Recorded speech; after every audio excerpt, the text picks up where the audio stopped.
बिस्मिल्लाहिर्रहमानिर्रहीम। अस्सलाम वालेकुम स्टूडेंट्स, मेरा नाम इमरान अहमद है और मैं आपका कंप्यूटर साइंस का टीचर हूँ। स्टूडेंट्स, आज का जो हमारा लेक्चर है वो हमारी बुक के जो चैप्टर नंबर 5 कंप्यूटर आर्किटेक्चर है उससे लिया गया है। और स्टूडेंट्स, आज के लेक्चर के अंदर हम एक इंपॉर्टेंट चीज़ देखेंगे, वो है सीपीयू के अंदर जो हमारे रजिस्टर्स मौजूद हैं वो कैसे काम करते हैं। हम रजिस्टर्स उसकी टाइप्स के बारे में देखेंगे। और स्टूडेंट्स, ये बात याद रखिएगा क्योंकि आज का जो लेक्चर है इसी से आगे जो हमारा नेक्स्ट लेक्चर होगा वो लेक्चर भी रजिस्टर से रिलेटेड ही होगा। तो आज का लेक्चर और जो नेक्स्ट लेक्चर, ये दोनों लेक्चर्स हमारे रजिस्टर से ही रिलेटेड है, तो इनको जरा अच्छी तरह समझिएगा। तो आइए आज का लेक्चर फिर फॉर्मली स्टार्ट करते हैं। तो स्टूडेंट्स, जिस तरह मैंने आपको बताया चैप्टर नंबर 5 है हमारा और कंप्यूटर आर्किटेक्चर इसका नाम है। और हमने प्रीवियस लेक्चर्स के अंदर देखा जो डिफरेंट कंपोनेंट्स है हमारे कंप्यूटर्स के अंदर वो कौन कौन से, वो कैसे काम करते हैं। अब उसमें से एक और कंपोनेंट की हम बात करते हैं, that is called register. Students, basically register जो है वो मेमोरी ही है। जिस तरह हमने रैम के बारे में बात की थी, हमने रोम के बारे में बात की थी, और अभी हमने आगे जाके secondary storage mean hard disk के बारे में बात करनी है। तो जिस तरह रैम और रोम के बारे में हमने बात की थी उसको हम मेन मेमोरी का नाम देते थे, इसी तरह आपके रजिस्टर्स भी जो वो मेमोरी की एक टाइप है। आज मैं आपको डिटेल से बताऊंगा कि रजिस्टर्स बेसिकली काम कैसे करते हैं और ये होते क्या है। These are the high speed memory locations built into the microprocessor. Students, पहली चीज तो ये याद रखिएगा कि ये वो मेमोरी लोकेशंस है जो बेसिकली माइक्रो प्रोसेसर के अंदर मौजूद होती हैं या उससे सबसे करीब तरीन मौजूद होती हैं। आपकी रैम या कैशे जो मेमोरी हमने पढ़ी थी लास्ट लेक्चर्स के अंदर वो उसके बाद होती है। कंप्यूटर के आपके जो प्रोसेसर है सीपीयू जिसको हम कहते हैं सेंट्रल प्रोसेसिंग यूनिट, उसके जो करीब तरीन मेमोरी होती है वो आपकी रजिस्टर कहलाती है। ये बात याद रखिएगा, एग्जाम पॉइंट में से ये बहुत इंपॉर्टेंट चीज़ है। और that's why it's the highest, इसकी स्पीड सबसे ज़्यादा होती है मेमोरीज के अंदर। इसकी स्पीड आपकी कैशे मेमोरी से भी ज़्यादा होती है, रैम से भी ज़्यादा होती है, और इवन हार्ड डिस्क से भी इसकी स्पीड जो है वो ज़्यादा होती है। द सीपीयू और central processing unit uses these memory locations to store data and instructions temporarily for processing। अब दूसरा पॉइंट याद रखने वाला कि इसके अंदर जो स्टोर होता है डाटा वो आपका टेम्पररी बेस पे होता है, परमानेंट बेस पे नहीं होता। जैसे हमने प्रीवियस मेमोरीज की बात की थी, हमने रैम की बात की थी, रैम के अंदर भी आपका जो डाटा है वो टेम्पररी बेस पे स्टोर होता है। जब तक आपका कंप्यूटर ऑन रहेगा तब तक डाटा स्टोर रहेगा, जैसे कंप्यूटर ऑफ होता है डाटा जो है वो डिलीट हो जाता है या खत्म हो जाता है। कैशे मेमोरी के अंदर भी ऐसे ही होता है, जब तक आपका कंप्यूटर ऑन है डाटा उसके अंदर मौजूद रहेगा, जैसे आपने कंप्यूटर को ऑफ किया उसके अंदर डाटा जो है वो डिलीट हो जाएगा। इसी तरह आपके जो सीपीयू के अंदर रजिस्टर्स मौजूद होते हैं इसके ऊपर भी परमानेंट बेस पे डाटा स्टोर नहीं होता, टेम्पररी बेस पे डाटा स्टोर होता है। लेकिन स्टूडेंट्स, इसके लिए ज़रूरी नहीं है कि आप कंप्यूटर को ऑफ करेंगे तो डाटा डिलीट होगा। इसके अंदर जो भी इंस्ट्रक्शन या डाटा आपके सीपीयू ने एग्जीक्यूट करना है वो इन्फॉर्मेशन इसके अंदर मौजूद होती है। जैसे सीपीयू उसको एग्जीक्यूट कर देता है और दोबारा से मेमोरी के ऊपर राइट करवा देता है तो ये आपके रजिस्टर्स दोबारा से फ्री हो जाते हैं। दैट्स वाई हम इसको कहते हैं कि टेम्पररी है। तो ये मेजर डिफरेंस है रैम के अंदर, कैशे और आपके रजिस्टर्स के अंदर, कि ये भी टेम्पररी डिवाइस है लेकिन इसके अंदर आपके सिस्टम को ऑफ करने की जरूरत नहीं है आपको इसको फ्री करने के लिए। अगर आपके जो सीपीयू है वो एग्जीक्यूशन कर देता है तो इसका मतलब है कि आपके जो रजिस्टर्स हैं वो फ्री हो जाएंगे और उसके अंदर नई जो इंस्ट्रक्शंस हैं या डाटा है वो स्टोर हो जाएगा, और वो जब एग्जीक्यूट होगा तो फिर वो फ्री हो जाएंगे, और इसी तरह ये सर्कल चलता रहता है। तो ये बात याद रखिएगा, CPU uses these memory locations to store data and instructions temporarily for processing। Registers enhance the performance of CPU। तो सिर्फ बेसिकली क्योंकि हाई स्पीड मेमोरी है तो ये परफॉर्मेंस ऑफ CPU जो उसको इन्हांस कर देते हैं, ज़्यादा कर देते हैं, क्योंकि इनकी स्पीड बहुत हाई होती है एज़ कम्पेयर टू, अब इसका कंपैरिजन हम कैशे मेमोरी और रैम के साथ कर रहे हैं तो उन मेमोरी से कंपैरिजन करें तो ये आपके जो रजिस्टर्स है ये हाई स्पीड मेमोरी है तो ये इन्हांस कर ज़्यादा कर देती है आपके कंप्यूटर की परफॉर्मेंस को। Each register receives the information, holds it temporarily and pass it on as directed by control unit। Students, ये बात अभी हमने बात की कि आपके जो रजिस्टर्स हैं उसके अंदर क्या जो भी इंस्ट्रक्शन एग्जीक्यूट होनी है या डाटा एग्जीक्यूट होना है वो इसके अंदर मौजूद होता है, और उसके बाद जब एग्जीक्यूशन हो जाती है तो दोबारा से आपके रजिस्टर्स जो हैं वो फ्री हो जाते हैं। अब स्टूडेंट्स, मैं आपको हायरार्की के बारे में थोड़ा सा बताता हूँ कि मेमोरी की आपकी हायरार्की बेसिकली कंप्यूटर के अंदर बनी कैसे होती है। लास्ट लेक्चर के अंदर भी हमने थोड़ी सी बात की थी, आज मैं दोबारा उसको रिफ्रेश कर देता हूँ क्योंकि ये बहुत इंपॉर्टेंट चीज़ है, इसको अच्छी तरह याद रखिएगा। यहाँ पे आपको नज़र आ रहे हैं कुछ एक टेबल बना हुआ नज़र आ रहा है। बेसिकली सबसे ऊपर में लिखा हुआ है सीपीयू, उसके बाद मैंने रजिस्टर्स लिखे हुए रेड कलर के अंदर, देन कैशे मेमोरी है, देन रैम है, और फिर हार्ड डिस्क है। स्टूडेंट्स, बेसिकली ये मेमोरीज जनरल मेमोरीज है जो आपके ऑलमोस्ट तमाम जो माइक्रो कंप्यूटर्स यूज़ हो रहे हैं, आपके घरों में यूज़ हो रहे हैं, आपकी लैब्स में यूज़ हो रहे हैं, उनके अंदर हायरार्की इसी तरह बनी होती है। अब अगर देखिए सीपीयू से, सेंट्रल प्रोसेसिंग यूनिट से करीब तरीन आपकी जो मेमोरी है वो रजिस्टर्स है। रजिस्टर्स के बाद आपके पास कैशे आती है। कैशे बाद, अब कैशे में थोड़ा सा मैं आपको बता दूं, कैशे में भी आपके डिफरेंट लेवल्स हैं। लेवल 1 को L1 कैशे कहते हैं, लेवल 2 को L2 कैशे कह देते हैं और लेवल 3 को L3 कैशे कहते हैं। इस तरह लेवल 1 कैशे आपके रजिस्टर से करीब तरीन होगी, लेवल 2 कैशे जो है वो लेवल 1 जो कैशे है उससे करीब तरीन होगी, और लेवल 3 जो कैशे है वो लेवल 2 जो कैशे है उससे करीब तरीन होगी। और फिर कैशे के बाद रैम की बारी आती है, रैंडम एक्सेस मेमोरी की, और उसके बाद सबसे लास्ट के अंदर हमारे पास आती है हार्ड डिस्क की, और अगर कोई टेप ड्राइव भी यूज हो रही है तो वो भी उसके बाद आ सकती है। अब स्टूडेंट्स होता कैसे है, अगर कोई भी इंस्ट्रक्शन जो है वो सीपीयू को चाहिए, उसने अगर उसको एग्जीक्यूट करना है तो होता कैसे है। एज्यूम कर लेते हैं कि आपने फर्स्ट टाइम कंप्यूटर ऑन किया है, अभी आपने कोई भी, आपके सीपीयू ने कोई इंस्ट्रक्शन जो है या कोई डाटा एग्जीक्यूट नहीं किया, तो स्टूडेंट सबसे पहले होता ही है कि आपके सीपीयू की रिक्वेस्ट वो रजिस्टर्स के अंदर ही जाती है। रजिस्टर्स इसको इस वक्त एम्प्टी मिलेंगे क्योंकि हमने एजम्पशन ली है कि अभी कोई भी एग्जीक्यूशन नहीं हो रही, तो इसका मतलब है कि रजिस्टर्स एम्प्टी होंगे, उनके अंदर कोई इन्फॉर्मेशन नहीं होगी। वहां से फिर इन्फॉर्मेशन जाएगी कैशे के अंदर। अब कैशे मेमोरी के अंदर देखा जाएगा कि जो इंस्ट्रक्शन या जो डाटा आपके सीपीयू को चाहिए वो कैशे मेमोरी में मौजूद है या नहीं है। अभी हमने एजम्पशन ये ली है कि फर्स्ट टाइम हमने ऑन किया कंप्यूटर तो तमाम मेमोरीज जो है वो खाली हैं, फ्री हैं, उनके अंदर कोई डाटा भी मौजूद नहीं है। तो इसका मतलब है कि रिक्वेस्ट रैम के पास चली जाएगी कैशे से, रैंडम एक्सेस मेमोरी के अंदर चेक किया जाएगा, अगेन रैम भी जो है उसके अंदर भी कोई डाटा इस वक्त मौजूद नहीं है। तो उसके बाद रिक्वेस्ट आपकी हार्ड डिस्क पे चली जाएगी, और आपको ये पता है कि हार्ड डिस्क जो आपकी है कंप्यूटर की वो परमानेंट स्टोरेज डिवाइस है, उसको हम सेकेंडरी स्टोरेज डिवाइस भी कहते हैं, और परमानेंट बेस पे डाटा इसके अंदर स्टोर होता है। आपका कंप्यूटर ऑफ भी हो जाए तो इसके ऊपर डाटा जो है वो स्टोर ही रहता है। अगर सीपीयू को कोई ऐसा डाटा चाहिए जो आपकी हार्ड डिस्क पे स्टोर है, तो सीपीयू जो है उसकी रिक्वेस्ट रजिस्टर के पास गई, वहां से इंफॉर्मेशन नहीं मिली, कैशे के पास की, वहां से इंफॉर्मेशन नहीं मिली, रैम के पास की, वहां से इंफॉर्मेशन नहीं मिली, हार्ड डिस्क के पास जब जाएगी तो वहां से इंफॉर्मेशन उसको मिल जाएगी। अब रिवर्स प्रोसेस कैसे होगा, हार्ड डिस्क वो इंफॉर्मेशन रैम के पास भेजेगी, रैम उसकी एक कॉपी को अपने अंदर सेव कर लेगी फॉर फ्यूचर यूज। उसके बाद रैम से वो जाएगी, जो रिक्वेस्ट है इसका, वो रिक्वेस्ट का रिस्पॉन्स वो कैशे के पास जाएगा, कैशे भी अपने अंदर एक उसकी कॉपी जो है वो स्टोर कर लेगी। उसके बाद रजिस्टर्स के अंदर, और आपको पता है रजिस्टर्स के बारे में अभी आपने पढ़ा है कि रजिस्टर्स के अंदर वो इन्फॉर्मेशन जाती है जो एग्जीक्यूट होनी होती है।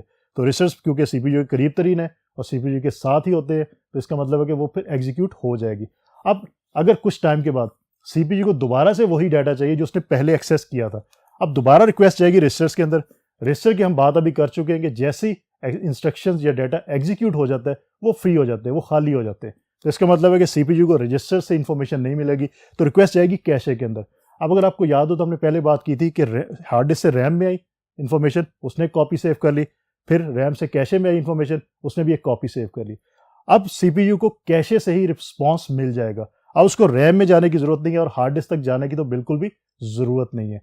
अब कैशे से जब रिस्पॉन्स मिल जाएगा तो आप खुद अंदाजा कर सकते हैं कि रिस्पॉन्स टाइम कितना कम हो जाएगा। तो बेसिकली ये चीज़ जो है आपके कंप्यूटर की परफॉर्मेंस को इन्हांस करती है, इसलिए हम हायरार्किकल जो मेमोरी सिस्टम है उसको यूज़ करते हैं। अदरवाइज क्वेश्चन तो ये भी हो सकता है कि हम एक ही मेमोरी यूज़ कर ले, लेकिन उसका प्रॉब्लम जो है वो अभी मैंने आपको बताई एग्जाम्पल के अंदर कि उसमें प्रॉब्लम आ सकती है। तो इस तरह जो है आपका जो रिस्पॉन्स टाइम है वो कम होगा और आपका जो सीपीयू है वो फास्टली जो प्रोसेसिंग कर सकता है। तो स्टूडेंट्स इस तरह आपके रजिस्टर्स, कैशे, रैम और हार्ड डिस्क जो है वो सीपीयू यूज़ करता है। अब स्टूडेंट चलते आगे और ये देखते हैं कि हमारे पास जो सीपीयू रजिस्टर्स है उनकी टाइप्स कौन कौन सी मौजूद है, उनके बारे में आप बात करते हैं। तो नेक्स्ट बोर्ड पे चलते हैं। सो स्टूडेंट्स हमारे पास टाइप्स ऑफ रजिस्टर्स हैं, उसमें नंबर 1 के ऊपर प्रोग्राम काउंटर रजिस्टर है। स्टूडेंट्स ये आज के लेक्चर के अंदर मैं आपको वो रजिस्टर्स की टाइप्स बताऊंगा जो स्पेशल पर्पस रजिस्टर्स हैं, जो आपकी हर एग्जीक्यूशन के अंदर यूज होते हैं। कुछ हमारे पास जनरल पर्पस रजिस्टर्स भी होते हैं जिसके बारे में हम डिस्कस जो है वो नेक्स्ट लेक्चर के अंदर करेंगे। तो जो आज के लेक्चर के अंदर हमारे पास रजिस्टर्स हैं इनको अच्छी तरह समझिएगा कि आपके एग्जाम पॉइंट ऑफ व्यू से these are very very important one. सिर्फ पहला जो रजिस्टर है that is called program counter register, इसको हम इन शॉर्ट पीसी का नाम भी देते हैं। स्टूडेंट्स सिर्फ नाम से आप अंडरस्टैंड कर सकते हैं, आपको रट्टा मारने की जरूरत नहीं है। अभी मैं इसकी डेफिनेशन पढ़ूंगा तो आपको इजीली अंडरस्टैंड हो जाएगा ये क्या चीज है। It holds the address of the next instruction to be fetched and executed. Students basically इसके अंदर उस इंस्ट्रक्शन का एड्रेस होता है जो next, the very next instruction आपके सीपीयू ने एग्जीक्यूट करनी होती है या फेच करनी होती है। अब स्टूडेंट देखिए इसकी एग्जांपल ये है कि बेसिकली आपका अगर सीपीयू एक इंस्ट्रक्शन को एग्जीक्यूट कर रहा है, उसने फेच कर लिया और एग्जीक्यूट कर रहा है, तो आपका जो प्रोग्राम काउंटर है वो टाइम सेव करने के लिए पहले से ही उस इंस्ट्रक्शन का एड्रेस अपने अंदर सेव कर लेता है जो इंस्ट्रक्शन आपके सीपीयू को नेक्स्ट चाहिए। तो ये बेसिकली प्रोग्राम काउंटर यही काम कर रहा है कि आप बेसिकली काउंटिंग कर रहा है कि 1 के बाद 2, 3, 4, 5, दीज आर काउंटर। तो इसलिए इसको प्रोग्राम काउंटर रजिस्टर हम कहते हैं कि ये होल्ड करता है address of the next instruction. और फ्रेंड्स यहाँ पे एक चीज़ याद रखिए, और ये बहुत इंपॉर्टेंट कॉन्सेप्ट है, इसकी एग्जांपल मैं जब नेक्स्ट लेक्चर्स के अंदर आपको रजिस्टर्स के दूसरे जनरल पर्पस रजिस्टर्स की बताऊंगा, उसमें एग्जांपल मैं आपको दोबारा से बताऊंगा एक दफ़ा। स्टूडेंट्स, एड्रेस और जो ओरिजिनल इंस्ट्रक्शन या डाटा होता है उसमें डिफरेंस है। आपका जो भी डाटा या इंस्ट्रक्शन है मेमोरी के अंदर, वो किसी ना किसी एड्रेस लोकेशन पे सेव होते हैं। आपके जो कंप्यूटर है, आपका जो सीपीयू है, वो एड्रेस की बेस पे उस स्पेसिफिक डाटा या इंस्ट्रक्शन को लोकेट करता है। तो इसका ये मतलब है कि अगर किसी डाटा या इंस्ट्रक्शन को फेच करना है आपके कंप्यूटर या सीपीयू ने, तो उसको उस स्पेसिफिक डाटा या इंस्ट्रक्शन की जो लोकेशन होगी, एड्रेस लोकेशन, वो चाहिए होगी। तो वो एड्रेस लोकेशन आपकी प्रोग्राम काउंटर के अंदर होती है। It holds the address of the next instruction to be fetched. जो next instruction, the very next instruction आपके सीपीयू ने फेच करनी है, उसका एड्रेस इसके अंदर मौजूद होता है। या डाटा या इंस्ट्रक्शन मौजूद नहीं होते, ये याद रखिएगा, एड्रेस उसका मौजूद होता है कि आपका जो सीपीयू है उसका टाइम वेस्ट ना हो एड्रेस को लोकेट करने में। जस्ट उसको एड्रेस का पता हो और वो नेक्स्ट एड्रेस पे जाए और वहां से डाटा या इंस्ट्रक्शन को पिक कर ले। तो ये बात याद रखिएगा कि प्रोग्राम काउंटर किस काम के लिए यूज होता है। When instruction is fetched, the value of program counter is automatically incremented and it points to the address of the next instruction. ये ऑटोमेटिकली ये काम होता है, बेसिकली टाइम सेविंग के लिए होता है कि आपको ये सीपीयू है उसको वेट ना करना पड़े। अगर एक इंस्ट्रक्शन वो एग्जीक्यूट कर रहा है तो उसके बाद जो नेक्स्ट करनी है इंस्ट्रक्शन, उसका एड्रेस ऑलरेडी उसके पास मौजूद हो, तो वो ऑलरेडी जो एड्रेस होता है वो प्रोग्राम काउंटर के अंदर मौजूद होता है। सो नेक्स्ट सेकेंड वन हमारे पास जो है that is instruction register. IR register इसको कहते हैं। स्टूडेंट्स, कुछ बुक्स के अंदर या इंटरनेट के ऊपर इसको CIR रजिस्टर भी कहते हैं, करंट इंस्ट्रक्शन रजिस्टर। लेकिन आप इसको आपकी बुक के अंदर क्योंकि इंस्ट्रक्शन रजिस्टर लिखा हुआ तो आप इसको इंस्ट्रक्शन रजिस्टर या IR ही पढ़ें। लेकिन ये याद रखिए, कुछ बुक्स के अंदर और इंटरनेट के ऊपर आपको CIR mean current instruction register लिखा हुआ भी नजर आएगा। दोनों में कोई डिफरेंस नहीं है, दोनों सेम चीज है। It holds the current instruction that is being executed. अब स्टूडेंट्स, यहां से आप सिर्फ नाम से अंडरस्टैंड कर सकते हैं इंस्ट्रक्शन रजिस्टर, जिस रजिस्टर के अंदर इंस्ट्रक्शन स्टोर होगी। कौन सी इंस्ट्रक्शन होगी? जो करंट मीन जिसका आपका ये नेक्स्ट इंस्ट्रक्शन का एड्रेस वो फाइंड आउट कर रहा है। तो नेक्स्ट इंस्ट्रक्शन का एड्रेस फाइंड आउट कर रहा है आपका प्रोग्राम काउंटर। जो इंस्ट्रक्शन आपका सीपीयू एग्जीक्यूट करना चाह रहा है, वो इंस्ट्रक्शन आपकी इंस्ट्रक्शन रजिस्टर के अंदर मौजूद होती है। ये बात याद रखिएगा, नाम से अंडरस्टैंड हो रहा है। It holds the current instruction that is being executed. Students, ये बहुत छोटे छोटे कॉन्सेप्ट्स है but is very very important. इसमें थोड़ी सी आप गलतियां कर दे, यहाँ में इंस्ट्रक्शन जगह पे एड्रेस लिखते हैं आप, तो वो गलत हो जाएगा। तो ये याद रखिएगा, बहुत सिंपल कॉन्सेप्ट है। इसको एक दो दफा आप खुद से पढ़ेंगे, समझेंगे तो आपको याद भी हो जाएगा। उसके बाद नंबर 3 के ऊपर हमारे पास एक रजिस्टर है, that is memory address register. Again इसके नाम से आप अंडरस्टैंड कर सकते हैं कि इसमें एड्रेस की कोई बात हो रही है, कि इसके अंदर ये ऐसी मेमोरी जिसके अंदर कोई एड्रेस सेव हो रहा है। अब वो कौन सा एड्रेस है, हम उसकी बात कर लेते हैं। It holds the active memory location. Active memory location का मतलब यही है कि एक्टिव जो करंट एड्रेस है, मीन इंस्ट्रक्शन रजिस्टर के अंदर जो इंस्ट्रक्शन एग्जीक्यूट हो रही है उसका एड्रेस जो होगा वो मेमोरी एड्रेस रजिस्टर के अंदर सेव होगा। इसी तरह हमने प्रोग्राम काउंटर में देखा था, वो नेक्स्ट जो आपके इंस्ट्रक्शन एग्जीक्यूट होनी है उसका एड्रेस सेव करती है। मेमोरी एड्रेस रजिस्टर करता है जो करंट आपकी इंस्ट्रक्शन एग्जीक्यूट हो रही है उसका एड्रेस जो होगा वो मेमोरी एड्रेस रजिस्टर के अंदर सेव होगा। सर सब यहाँ पे थोड़ा सा मैं एक और बात बताता चलूँ, मतलब ये आप बात छोटे छोटे कॉन्सेप्ट्स हैं, लेकिन आपके जो कंप्यूटर की वो मशीन्स हैं उनको आपको इंस्ट्रक्ट करना पड़ता है, बताना पड़ता है कि तुमने इस तरह काम करना है। इसलिए हमें इन सब चीज़ों की ज़रूरत पड़ती है। उसके लिए एड्रेस डिफरेंट चीज़ है और इंस्ट्रक्शन या डाटा डिफरेंट चीज़ है, और इसी चीज़ पे आप कंफ्यूज हो सकते हैं। तो इसको अच्छी तरह समझिएगा और अच्छी तरह इसको याद रखिएगा। सो मेमोरी एड्रेस रजिस्टर, या इसको MAR का नाम भी देते हैं, it holds the active memory location. When CPU wants to store or read data from the memory, CPU stores the required address of memory location in MAR। तो अभी मैंने आपको बता दी कि जो भी लोकेशन, जो भी आपकी इंस्ट्रक्शन एग्जीक्यूट होनी है उसका जो एड्रेस होगा वो एड्रेस बेसिकली आपको मेमोरी एड्रेस रजिस्टर के अंदर सेव होता है। तो स्टूडेंट्स, ये हमारे पास ये 1 2 3 हमने रजिस्टर्स की बात की। आप कुछ और रजिस्टर्स है उनकी हम बात करते हैं नेक्स्ट बोर्ड के ऊपर कि वो कौन कौन से और वो कैसे काम करते हैं। तो आइए चलते हैं। सो स्टूडेंट्स नंबर 4 के ऊपर हमारे पास जो एड्रेस रजिस्टर है, दैट इज बेसिकली हमारे पास जो रजिस्टर है that is memory buffer register की हम बात करते हैं कि ये मेमोरी बफर रजिस्टर्स कैसे काम करते हैं। अभी हमने बात की मेमोरी एड्रेस रजिस्टर की, this is memory buffer register. Students again कुछ बुक्स के अंदर और इंटरनेट के ऊपर कई जगहों पे आपको मेमोरी डेटा रजिस्टर के नाम से ही नजर आएगा लिखा हुआ।